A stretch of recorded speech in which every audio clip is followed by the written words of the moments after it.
Hello everyone, my name is Honza and welcome to yet another episode of Journey through Norse Mythology. In this episode we are going to talk about Valhalla and the sinister truth not many people know about it. But first let's actually talk about the overall concept of afterlife the old Norsemen had during the Viking Age. It is a common misconception today that the old Norsemen during the Viking Age believed in two types of afterlife: Valhalla for those bravely fallen in battle, and Hell for all the others who died of disease or old age or any other such non-glorious death. But that is simply not the case, or at the very least it would be an overly gross simplification. The concept of the afterlife was actually one of the most fluid parts of the religious beliefs of the old Norsemen during the Viking Age. Unlike Christianity, the paganism in Norse society during the Viking Age was not in any way a solidified religious doctrine. It was quite common for people living in different places of Scandinavia to have their own take on their beliefs and religious practices. There was no church nor holy book that would keep the religious doctrine of the old Norsemen unified, and so the rituals, sacrifices, and even perception of the gods to some extent could have varied from place to place.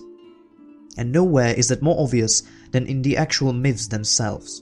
You see, Norse myths are products of countless poets and authors who lived all throughout the Viking Age and who were skilled enough in their imagination and storytelling to create stories of gods that were remembered and told even long after their death. Norse myths are therefore the product of countless additions from all manner of poets and also those who retold their stories in turn, for no story passed down by mouth stays the same throughout the ages, and so even those who only heard these poems and stories of gods added their own little tidbits when they retold them to someone else. And even though there are concepts in Norse mythology that stay the same in every myth, like the character of the gods for example, there are also concepts that varied based on individual beliefs and traditions of people living in different areas. This is very much the case with the concept of afterlife in Norse paganism. However, there are so many different burial and funeral customs, as well as conceptions of the afterlife in Old Norse culture, that they deserve a video of their own. Even though it may not seem so, Valhalla alone is a complicated topic. Let's first talk about what Valhalla was in Norse mythology. Well, Valhalla, or Valhall in Old Norse, was the favorite hall of Odin, where he let live all those who were deemed to be worthy in some way or another after their death. Now, how one would be accepted to Valhalla is something we'll discuss later in this video, but for now we'll talk about what we know of Valhalla. Well, surprisingly very little. Whatever mentions of the Hall of the Slain we have from the sources are vague and ambiguous. Both the poems in the Poetic Edda and the Norse sagas talk of Valhalla mostly in a reference, and even when they do talk about it in greater detail, it is always very basic information that treats the reader, or in the original sense, the listener, as someone who is already familiar with the concept. Even in Snorri's Prose Edda, when he talks about Valhalla in great lengths, we do not find many new information. Snorri mostly makes assumptions and conclusions by connecting individual bits of information about Valhalla we find in the poems of the Poetic Edda. Snorri most likely had access to these poems as well, but all of his additional information is nothing that any intelligent reader could not piece together himself from the sources.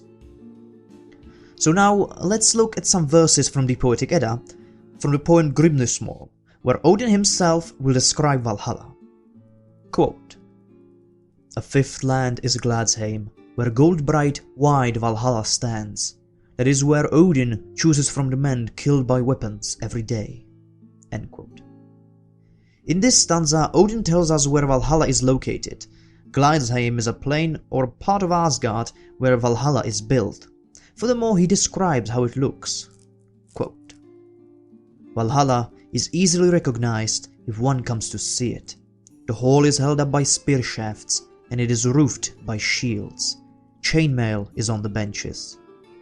Valhalla is easily recognized if one comes to see it. A wolf hangs above the western door, and an eagle above him." End quote. Since the wolf and eagle are not named in this stanza, nor are they mentioned as serving any purpose, it is possible that they weren't actual animals but carved symbols or figures above the western door of Valhalla. Quote, Endhrimnir, the cook, lets the pork from Sehrimnir cook in the cauldron Eldhrimnir. There is no better meat, and there are few who know what the Einherjar eat. End quote. Here Odin tells us of Endhrimnir, the cook of Valhalla. Every day Endhrimnir cooks pork from the boar Sehrimnir, which feeds all the Einherjar, the heroes that fill Valhalla, and every night the boar becomes whole again, so that it could be cooked once more the next day, in a cauldron called Eldhrimnir. Quote, Battle-winning Odin feeds his tamed wolves, Geri and Freki, but for his part, weapon-loving Odin lives on wine alone. End quote. In this stanza, we hear of Odin's occupation during feasts and banquets in Valhalla. While the Einherjar feast on Sehrimnir's meat, Odin himself gives all the meat reserved for him to his two wolves, Geri and Freki, because he himself dines only on wine, which to him is food and drink alike. Quote, 500 doors and 40 there are, I ween, in Valhalla's walls. 800 fighters through one door fair, when to war with the wolf they go. End quote. In this stanza, we learn of the size of Valhalla, as well as of the Einherjar's ultimate purpose, which is to fight alongside Odin against Fenrir at Ragnarok. You may have noticed I used a different translation for this stanza instead of the Jackson Crawford translation I normally use. This is only because what I assume is a simple typing error, where Dr. Crawford's stanza says, quote, I think Valhalla has 640 doors, if all are counted. 800 Einherjar will walk through each, when the day comes to fight Fafnir. End quote. Now I presume this is an overlooked mistake, as Fenrir and Fafnir are names that look and sound alike, but of course represent two different characters in Norse mythology. Fenrir is the great wolf that will devour Odin at Ragnarok, while Fafnir is a dragon or a serpent that the hero Sigurd fights in the saga of the Volsungs. The character meant to be in the stanza is most definitely Fenrir, as the original Old Norse text speaks of the Einherjar going to fight the wolf, which, well, it's pretty self-explanatory given the context. Quote, there is a goat named Heithrun who stands on Odin's hall and gnaws the limbs of the tree Laereth. The goat fills Valhalla's cups with bright mead from her udders, and the drink will never diminish. End quote. This stanza tells us of Heithrun, the goat that lives on the roof of Valhalla and gnaws at the branches of a tree Laereth, which is presumably Yggdrasil. From her udders pours the mead that quenches the thirst of all the Einherjar in the hall. Quote, there is a stag named Eggthirnir who stands on Odin's hall and gnaws the limbs of the tree Laereth. Drops fall from his horns into the well of Hvergelmir, that is the origin of all the rivers. End quote. This stanza mentions yet another creature living on the roof of Odin's hall, that being the stag named Eggthirnir. This stag also gnaws on the branches of Yggdrasil, and from his horns fall the drops that fill the well of Hvergelmir, the primal river of the universe that runs deep in Helheim. We do not have enough evidence to determine the precise nature of the stag. However, some scholars believe it might be a metaphor for clouds, and the drops that fall from his antlers are therefore the rain. But as I said, without any further evidence, we can only guess. Quote, they bring my horn, my Valkyries, Hrist and Mist, Skegjolt and Skogul, Hild and Fruf, Hlok and Herfjot, Gol and Geirolul, Randgrith and Rathgrift and Reginleith. They bring the Einherjar beer. End quote. The Valkyries, the warrior maidens that carry the fallen from the battlefield to Valhalla. The Valkyries are a rather complicated topic, as there are many mentions of them in the Norse sources, and each tends to paint them in a slightly different light. I'll make a separate video about the Valkyries, just so we don't stray away from today's topic too far. However, what we can say now with certainty is that the Valkyries are those that, according to Odin's will, ride forth and soar above battles, picking which honored dead will have the privilege to enter Valhalla. When some are chosen, they are brought into the hall of the slain, where the Valkyries serve them food and drink and keep them company. There is much more to Valkyries than just that, and we will explore that in a separate video. Just as the Valkyries, the very location of Valhalla is a complicated one. While the very first verse we have read told us that Valhalla is located in Asgard, there are other Norse sources and evidence that seems to point us in a different direction. There are at least several accounts from Norse sagas and other literary sources that deal with a never-ending battle raging in the burial mounds of the dead or in some vast cavern underground. This is very much similar to the concept of the never-ending battle that rages among the Einherjar every day. Quote, "Tell me this, 11th, where is the hall where men fight each other every day?" "All the Einherjar in Odin's hall fight each other every day. They kill each other, but they ride back from battle and sit in the evening as friends." End quote. The Einherjar fight each other every day as a training preparation for Ragnarok. They kill one another, but wounds and gashes mean little to the dead, and so they fall and rise again and learn from their mistake that had gotten them killed, and next time they will not make it again. Thus Einherjar hone their skill and get ready for the final battle at Ragnarok. Even the two last lines seem to suggest that the Einherjar fight their battles someplace apart from Valhalla and return to the Great Hall at night to feast, drink and play games. So could Valhalla have been some underground hall akin to many of the other burial mounds where the dead fight each other in other Norse sources? We may never get a clear answer to that, as the image and idea of Valhalla seems to have differed among the Old Norsemen during the Viking Age, just like many other Norse mythology concepts after all.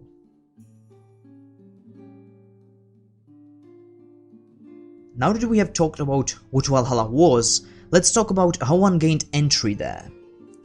Contrary to today's interpretations in movies, TV shows and other media, the way one could reach Valhalla is yet another information shrouded in mystery. Only thing we know for certain is that we have no idea what the official criteria for gaining entry to Valhalla were. The most widespread belief today is that those who have fallen in battle were the ones accepted into Valhalla, but once again this would be a gross oversimplification.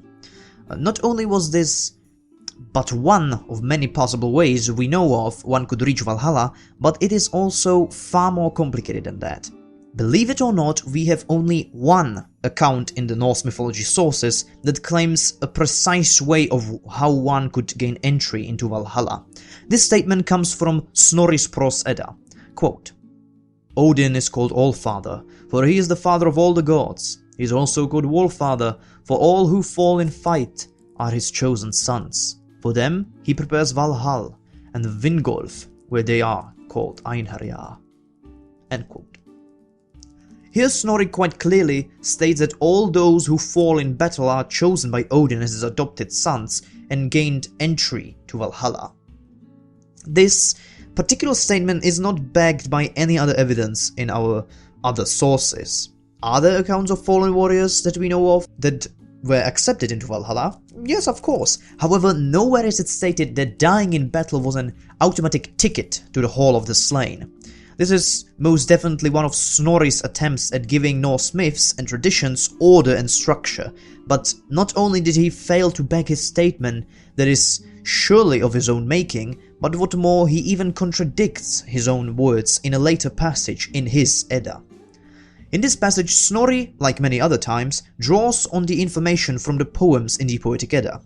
Quote, "Freya is the most renowned of the goddesses. She has in heaven the dwelling called Folkvangr, and wheresoever she rides to the strife, she has one half of the kill, and Odin half, as is here said." End quote. In this quote, Snorri tries to make sense out of this verse of the Poetic Edda that he himself cites after his statement. Quote, "Freya rules in the ninth land, Folkvang. That is where she arranges the seats.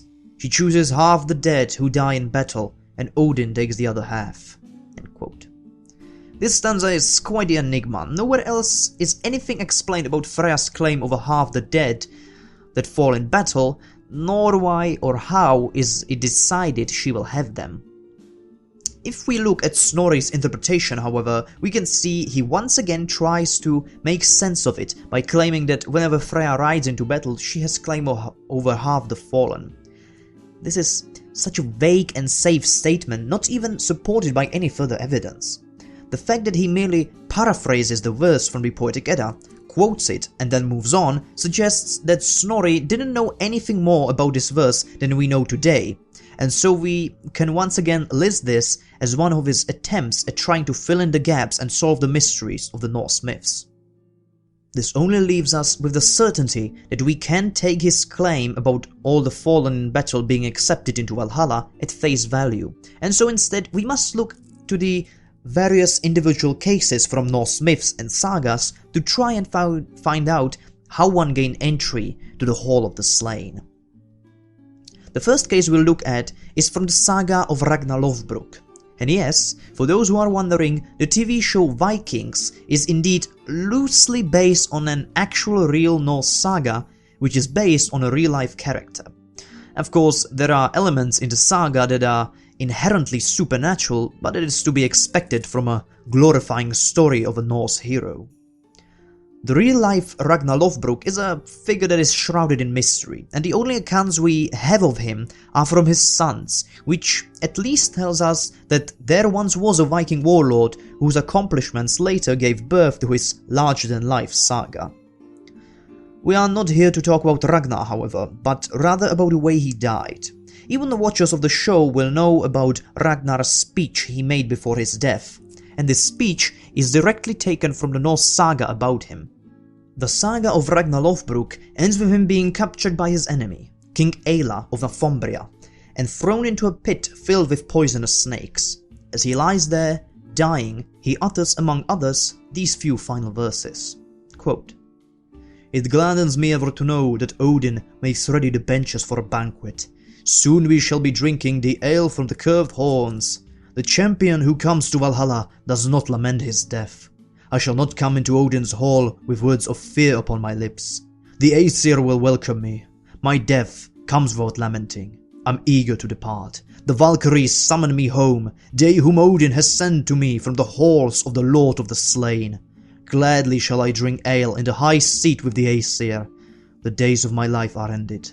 I die with a laugh." End quote. You can notice that even though Ragnar doesn't die in battle, but is killed by venomous snakes, he still strongly believes he will be accepted into Valhalla.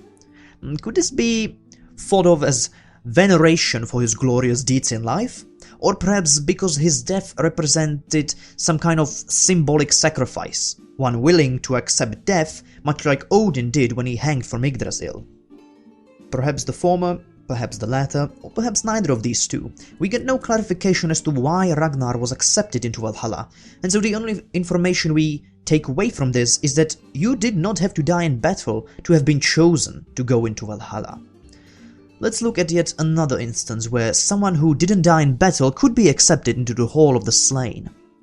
The Gotrek saga mentions one quite intriguing story. It talks of a family of farmers that are known misers, and they find it almost impossible to part with anything, be it food, clothes, or any other possessions, in fear of getting poor. This makes the family quite the outcasts in society, and so they live on their own, away from anyone. And since they are so greedy and need to rely on themselves, they keep a strange tradition. Whenever the farm becomes overpopulated, whenever there is not enough food, or whenever someone even seems to be getting sick, they climb a nearby cliff called Eiternistapi, and from that cliff any family members that become a burden hurl themselves from to help the family survive. Even stranger, however, is that this family believed that by doing so, the dead would go straight to Odin into Valhalla. Their suicide therefore seems to represent some sort of ritual sacrifice, and those who jump offer their lives to Odin. What more, we receive an account from this poem that even thralls, the slaves, the lowest class in Norse society, could enter Valhalla. In the saga, a daughter, alongside her siblings, watches as their parents, with their thrall, climb up the cliff and jump to their death, most likely to avoid having the family starve.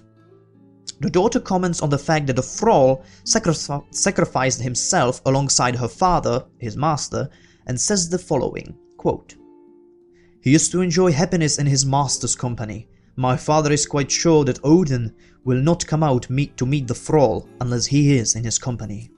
End quote. It is interesting to notice that a slave was allowed to sacrifice himself alongside his master as some kind of special privilege.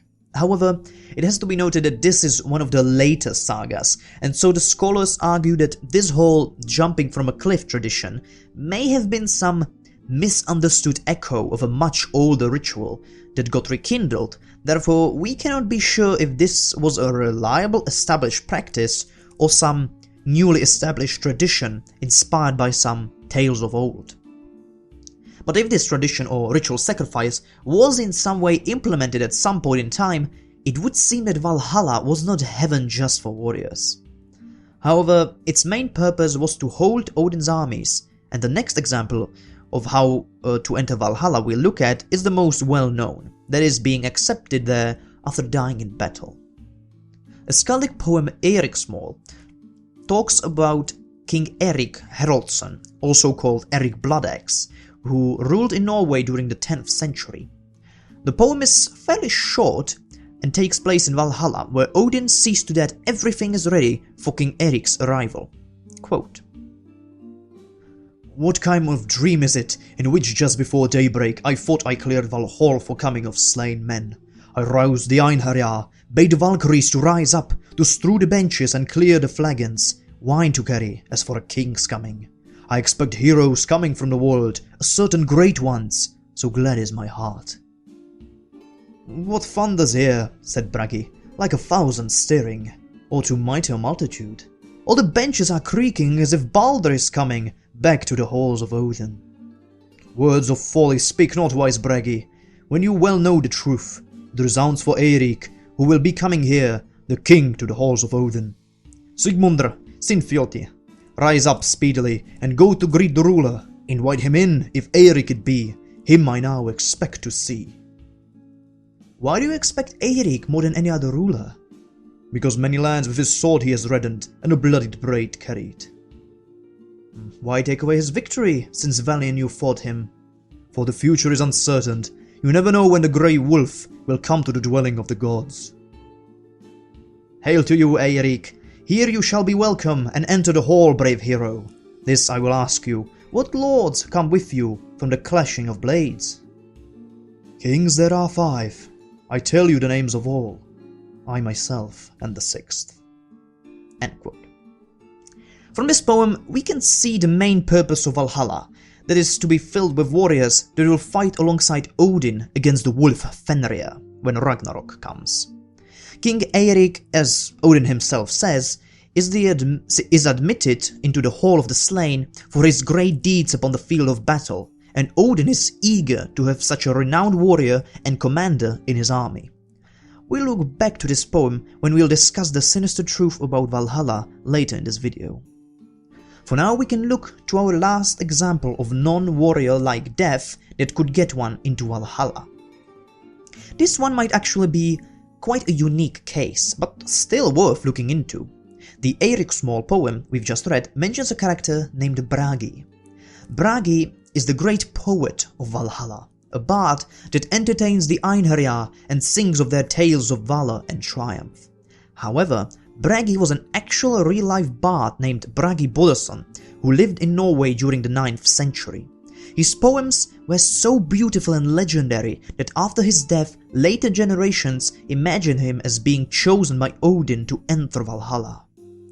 Bragi appears in several Norse sagas and is one of the main characters in Skaldskapalmar, the second part of Snorri's Prose Edda, where he discusses and reveals many stories and ancient lore to a man named Aegir. Snorri, as well as other Christian scholars, even try to portray Bragi as a god of poetry, but this seems more like a misunderstanding of the myths themselves, which don't offer any evidence to support this notion. However, this just goes to show how a renowned person could be granted a seat in Valhalla, no matter if they were a warrior or not. In the end, we do not know the specific criteria that would allow one entry to Odin's hall. Most likely they were handpicked by Odin and his Valkyries, however, under what circumstances, we simply don't know. So now that we have all the necessary information out of the way, let's talk about the focal point of this video, the sinister truth about Valhalla. You may have noticed several points within this video where Odin himself reveals the true purpose of Valhalla. When Odin is describing Valhalla, he gives us this extra information. 500 doors and 40 there are, I ween, in Valhalla's walls. 800 fighters through one door fair, when to war with the wolf they go. End quote.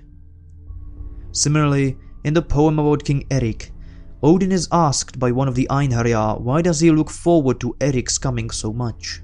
Quote, "Why do you expect Eirik more than any other ruler?" To which Odin reasons that Eirik is a great fighter who has fought many battles and proved himself in the field of battle and in the art of war. Quote, "Because many lands with his sword he has reddened and a bloodied blade carried." The Einherjar then argues, since Odin favoured the warrior king so much for his glorious skill in battle, why has he then revoked his divine favour from the king and let him be killed? Quote, "Why take away his victory, since valiant you fought him?" To which Odin simply replies, quote, "For the future is uncertain, you never know when the grey wolf will come to the dwelling of the gods." Contrary to popular belief, Odin doesn't look just for simple warriors to come into Valhalla. He seeks the greatest heroes, but foremost he seeks the kings and commanders, men not only of great warrior prowess, but also of sharp tactical mind. And the very reason why he gathers fallen warriors in his hall is to prepare for Ragnarok and the coming of Fenrir, the grey wolf that will try to take his life. This may still seem as a blessing, however, as the men that fall in fight are rewarded with a glorious afterlife of fighting, drinking, and other joyous festivities they so enjoyed in life. However, Odin does not just sit idly by, letting the mortals wage war on their own accord. There are many mentions in Norse myths and sagas where Odin admits and takes part in personally creating wars and conflicts, putting men against each other, just so he could harvest the dead that fall in battles and bloodshed that ensues. There are accounts of Odin favouring armies, heroes and great commanders, helping them win victory after victory, and hone their combat skill, only for him to have luck turn against them and have them all slaughtered, so he can then fill his hall with the fallen. Odin directly influences human conflicts and breeds men for war, only to stick them like fed up pigs at the peak of their strength and prowess and harvest them after they die. The image of Valhalla as a heaven for warriors is only an illusion, a disguise for its true purpose. It is nothing more than a breeding ground for Odin's personal bodyguard that he will use to protect himself at Ragnarok and send them against Fenrir. Odin misguides men to be raised, trained and killed in a manner that will suit him the most, just so he can then raise them again and throw them against his enemies at a final battle. These men think they do all this for honor and glory of their god, while in reality they only serve a selfish desire of a man who is so afraid of his fate he would let an entire race be brainwashed by a false ideal of warrior glory that makes them a perfect puppet for his own goals. In the end, Valhalla is but a sick, twisted idea of a man who is so afraid to die he doesn't mind to go to the most terrible lengths to escape his demise. Not even if it means indoctrinating an entire civilization in an idea that waging war, killing and dying in his name is the utmost honor. Odin's actions are horrid beyond belief. The very concept of Valhalla is something too vile to even comprehend. Yet his motives, his fear of death, his selfishness to mislead people to die for him are so very human in nature. What is Odin if not man giving an absolute power? What would you do in his place if you knew you were going to die the most terrible way, yet you had the power to change it? One of mankind's foremost struggles is a struggle against death.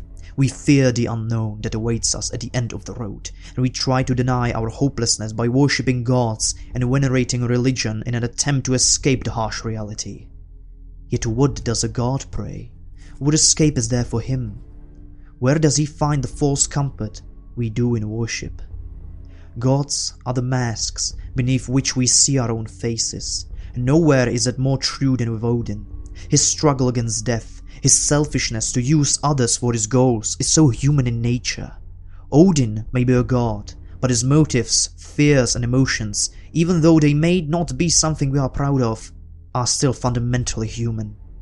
The gods in Norse mythology and gods from other polytheistic religions are personifications of our own emotions, traits and attributes.